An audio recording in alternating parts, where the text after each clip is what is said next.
Good afternoon. Good afternoon. We have Mr. Edward Matti with us today.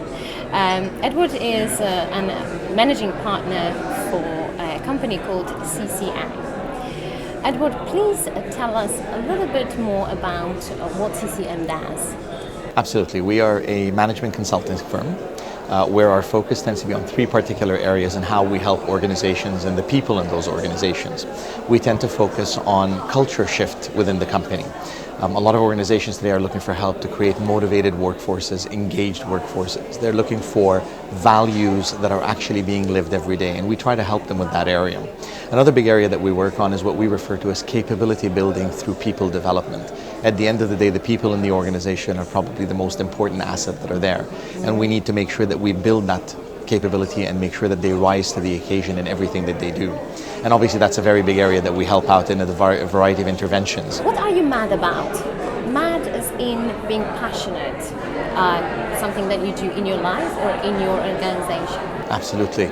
I think I'd be mad about the opportunities that we're all given. I think there's a great opportunity that we live every single day in trying to make a difference in people's lives and trying to make sure that the world that we're in is a far better place.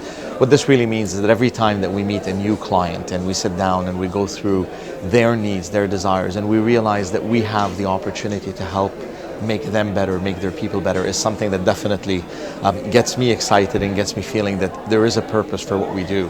And obviously that's that purpose that gets us up every morning and make sure that we do it over and over and over again.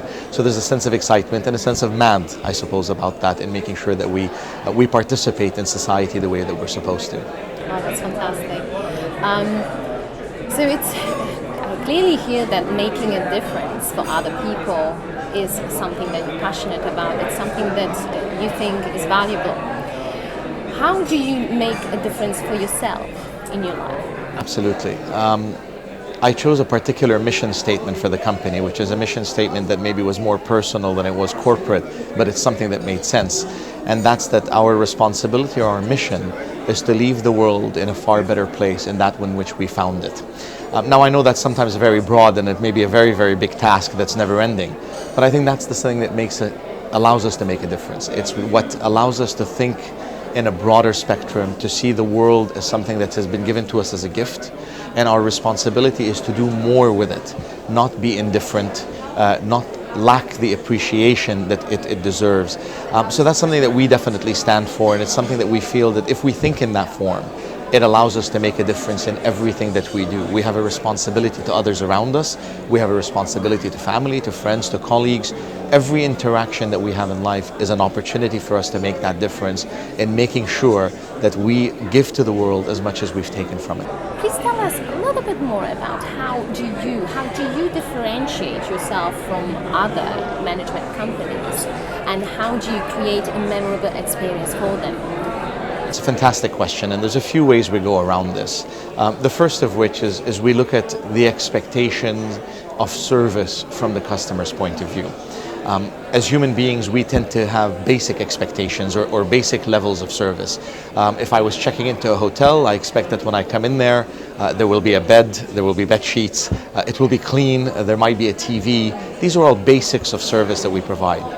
The next level up is what we call expectations. I might expect from a particular hotel chain a flat screen TV, a nice coffee maker in the room, particular amenities that may not be the norm, but they've become expected. And with every time that we stay at a hotel, our expectations tend to rise.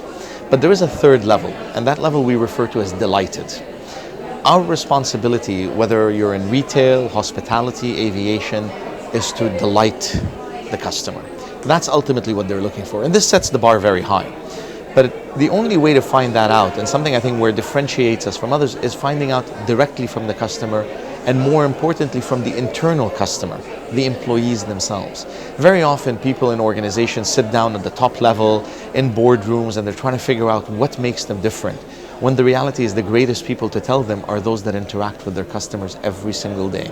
So we go through experience such as employee ethnography, where our team actually takes on jobs within the organization. Nobody knows we're there, with the exception of the CEO, and we learn about the organization from within. We understand what's important to them firsthand and how they can make a difference.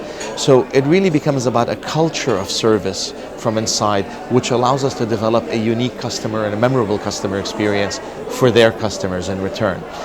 And I think finally that's wrapped up with something we refer to as a co-creation experience, where customers are brought together with employees and allow them to create that uniqueness, something that the customer can look forward to every single visit and every single interaction that they have with that organization. But I love going to our offices, particularly the small ones that don't get a lot of attention.